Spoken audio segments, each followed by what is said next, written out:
राजस्थान। धन्यवाद सभापति जी। हमारे यहाँ पूरा डेजर्ट अभी बताता हूँ, देखो डेजर्ट के हैं, हम डेजर्ट के ही हैं सर। हाँ, डेजर्टेड नहीं हूँ। शुरू करें। धन्यवाद सभापति जी, भोजन के बाद आपने मुझे वो डेजर्ट नहीं है।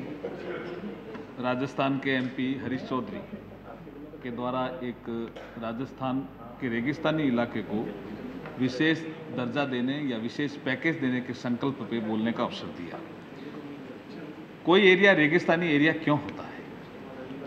वहाँ रेत होती है, इसलिए उसको रेगिस्तान कहते हैं। रेत मीन्स उसको सैंड ड्यून्स, टीबा, रेतीले धोरे,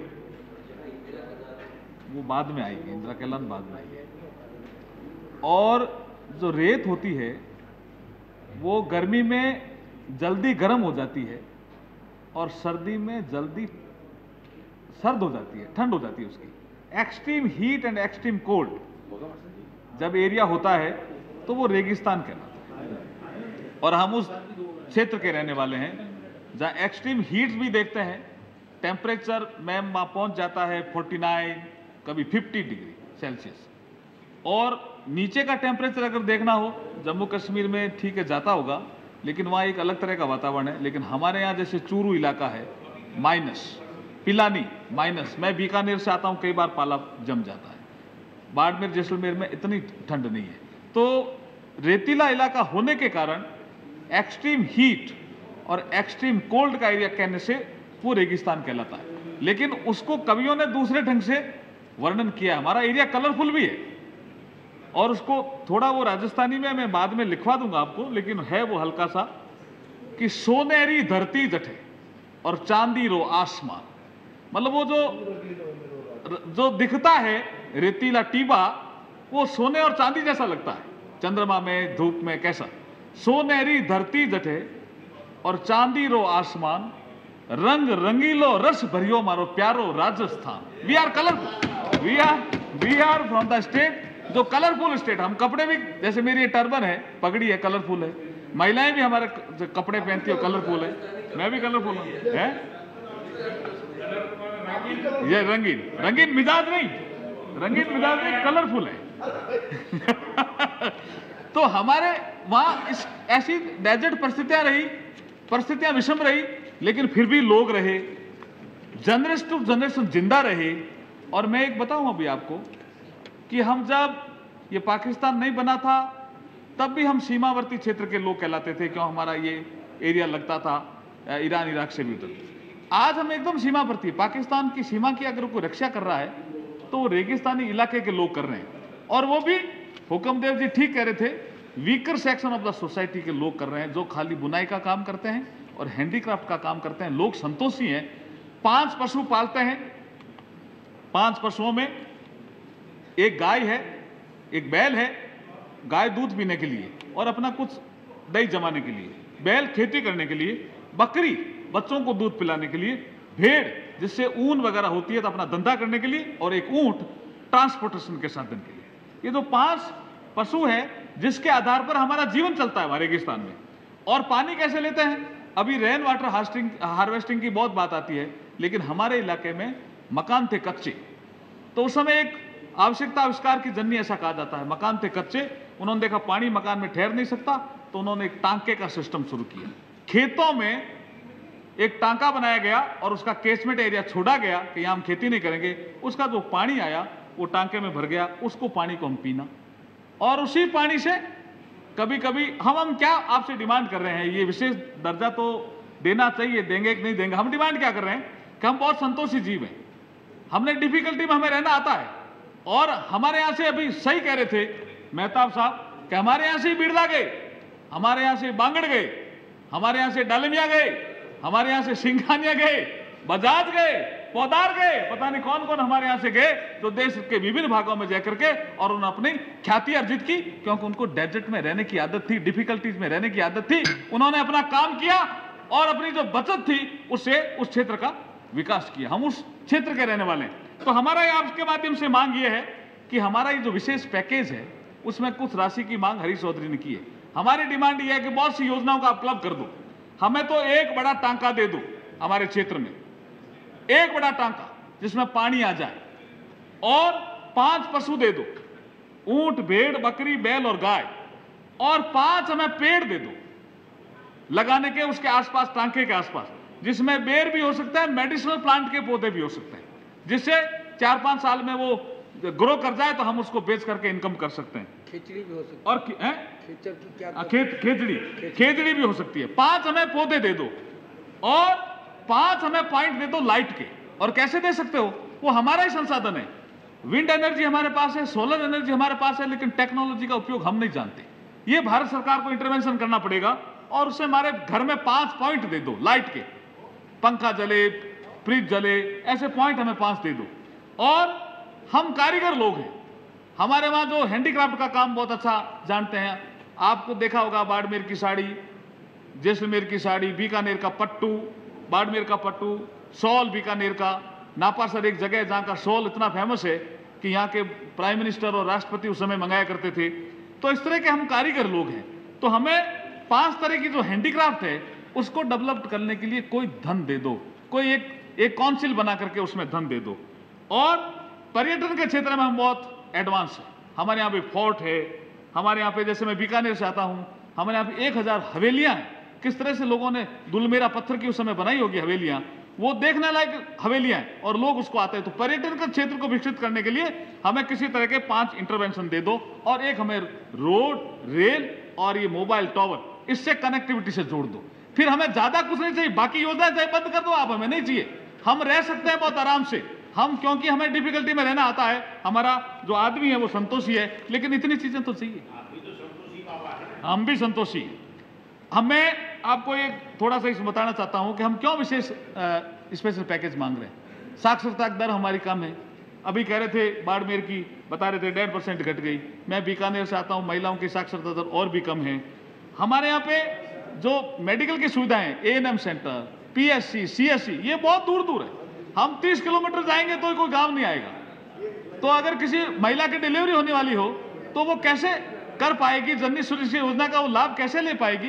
तो हम चाहते हैं कि ऐसा इंटरवेंशन करके जो हमारी ANM सेंटर है, PSC है, CSC, उसको स्ट्रेंथन कर दीजिए, उसमें डॉक्टर और नर्सेज की संख्या बढ़ा दीजिए।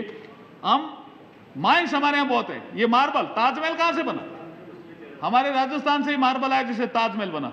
हम जिस पार्लियामेंट में बैठे हैं किसी को पता नहीं है रेड फोर्ट, ये लाल पत्थर कहां से आया?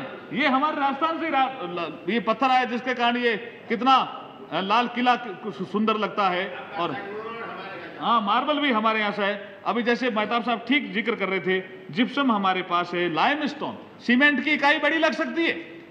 सही कह रहे राम मनोहर लोहिया, हुकुमदेव बाबू कह रहे थे कि राम मनोहर लोहिया ने दर्शन किया, डेजर्ट एरिया में फैक्ट्री क्यों नहीं लगती?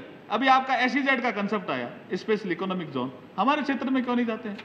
आप SEZ यहां लेंगे, जो डबल क्रॉप एरिया की जमीन लेंगे, भाई हमारे यहाँ ले लीजिए, हमारे यहाँ जमीन की कोई कमी नहीं है। कनेक्टिविटी आप विशेष दर्जा से आप दे दीजिए। अब लाइमस्टोन इतना अच्छी क्वालिटी का है कि बहुत बढ़िया सीमेंट बन सकती है।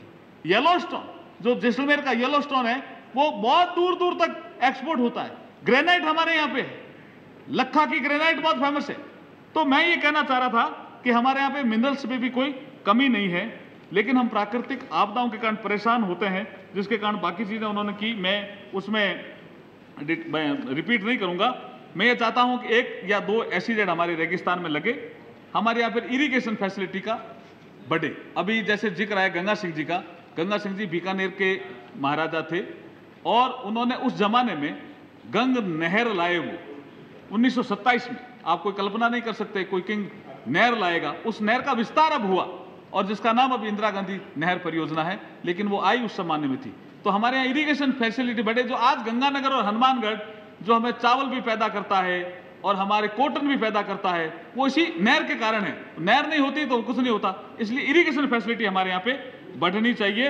और मैं आपके माध्यम से मांग करता हूं कि एक डेजर्ट डेवलपमेंट अथॉरिटी भी बने। हर जगह कोई ना कोई अथॉरिटी है, तो हमारे क्षेत्र में डेजर्ट है, उसका विकास करने के लिए एक डेजर्ट डेवलपमेंट अथॉरिटी बननी चाहिए। अब जैसे मैं बीकानेर से आता हूँ, हमारे यहाँ ऊन बहुत होती है। हुकुमदेव जी वहां गए होंगे, भेड़ें इतनी ज्यादा हैं, भेड़ पालने वाले लोग बहुत ज्यादा है, ऊन ज्यादा। लेकिन अगर वूलन ICAR का फिर अनुसंधान हमारे यहाँ, ऊंट अनुसंधान केंद्र भी हमारे यहाँ है। लेकिन अगर कोई woollen based woollen dominated multi sector textile park बनेगा तो वो कहीं और चला जाएगा। ये त्रासदी है हमारे यहाँ।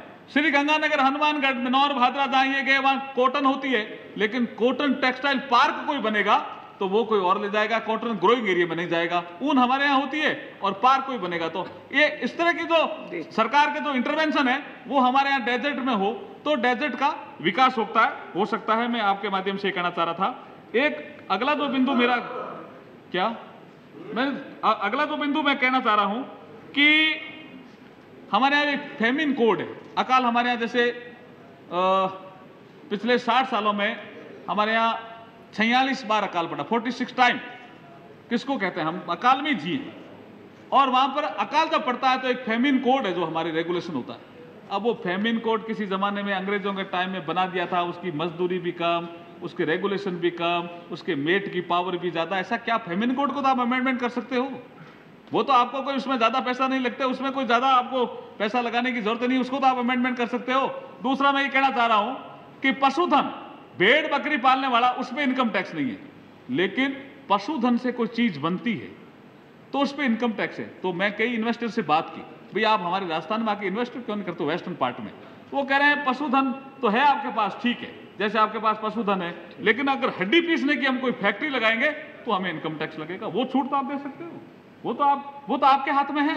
इनकम टैक्स की छूट डेजर्ट एरिया में देने की वो आप छूट दे सकते हैं। तो डेजर्ट एरिया का डेवलपमेंट एक मैं कंप्लीट कर रहा हूं, दे सकते हैं हम। अगला ये कहना चाह रहे हैं कि ये रीजनल इंबैलेंस बनने के कारण ही विशेष दर्जे की मांग आई। हम कोई कमजोर रहे हो ऐसा कुछ नहीं, जैसा अभी सही कहा उन्होंने।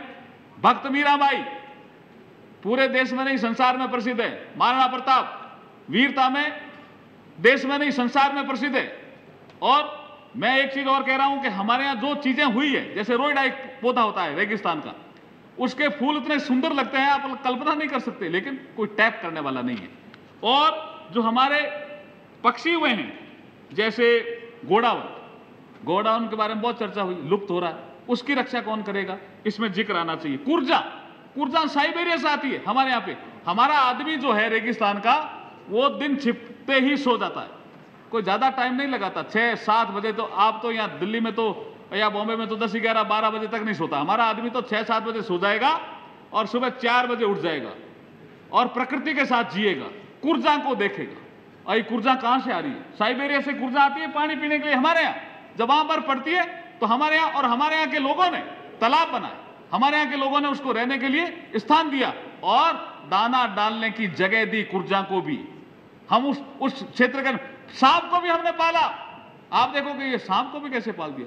मैं एक जगह बाड़मेर में, नमोनारायण जी मीणा साहब बैठे हैं, मैं बाड़मेर में एडीएम डेवलपमेंट था, तो मैं एक गांव में गया, नाइट स्टे मेरा एक झुंपे में हो गया। तो रात को मुझे लगा कि ये चिड़िया क्या हो रहा है, कुछ झुंपे में क्या हो रहा है। तो मैंने कहा भी क्या चक्कर है, उस लाइट तो है नहीं वहां। तो उसने कहा क्या हुआ कि चिड़िया दिख रही है। तो वो कोई लालटेन वगैरह लाया, वो देखा वो, तो मैंने कहा क्या चीज है, सांप है क्या? तो घर वाले ने क्या, क्यों डरते हो? सांप और हम साथ ही रहते हैं, सांप और हम साथ ही रहते हैं। सांप ऊपर रहता, हम नीचे रहते हैं, और कभी सांप डिस्टर्ब नहीं करता। अलग अलग तरह के लोग उस क्षेत्र में हुए हैं। एक पावना सांप होता था हमारे यहाँ, हम बहुत मुश्किल से जिए हैं वहां। वो क्या करता था, ऑक्सीजन पीता था। वो बाबा रामदेव की तरह से प्राणायाम करने वाला आदमी सांप होता था। या क्या होता था कि जैसे किसी आदमी के ऊपर चढ़ा सांप, ऑक्सीजन लिया और उसके बाद जैसे ही लगा कि अब ये पी लिया मैंने काफी इसको, तो पूंछ मार के चला जाता था। ऐसे क्षेत्र के हम, वो जगा जाता था उसको, देख अब तू मरने वाला है। और लेकिन वो ऑक्सीजन पीता था, इसलिए वो मरता नहीं था, उसको खाली जलाना पड़ता था। और अगर किसी आदमी ने देख लिया कि ये पावना सांप यहां जा रहा है, तो उसमें इतनी ताकत होती थी, ये प्राणायाम की ताकत है पता नहीं क्या है, कि वो जमीन को चीर देता था, अंदर चला जाता था। बिल नहीं बनाता था पावना सांप, बिल नहीं बनाता था पावना सांप, वो भी खत्म। हम चाहते हैं कि ऐसे जीव जंतु भी रहे हमारे यहाँ, गोडावण पक्षी भी रहे, सब रहेंगे। ये देश, ये प्रकृति ने जो जगह दी है खाली आदमी के लिए नहीं दी है। जितने भी जीव जंतु है वो सब रहने चाहिए। और हमारे डेजर्ट में हर तरह के जीव जंतु, फ्लोरा और फौना हैं, उसकी रक्षा करने के लिए स्पेशल पैकेज में प्रावधान होना चाहिए। लास्ट में मैं एक आपकी योजना है BADP, border area development plan, जिसके कारण आप बॉर्डर एरिया का डेवलप करते हो। इसमें एक अमेंडमेंट मैं चाहता हूं कि अगर सीमा क्षेत्र में कोई नगर पालिका आ गई तो वो कहते हैं कि नहीं नहीं इस नगर पालिका क्षेत्र इसमें हम नहीं देंगे। वो 5 किलोमीटर के अंदर अंदर ही है।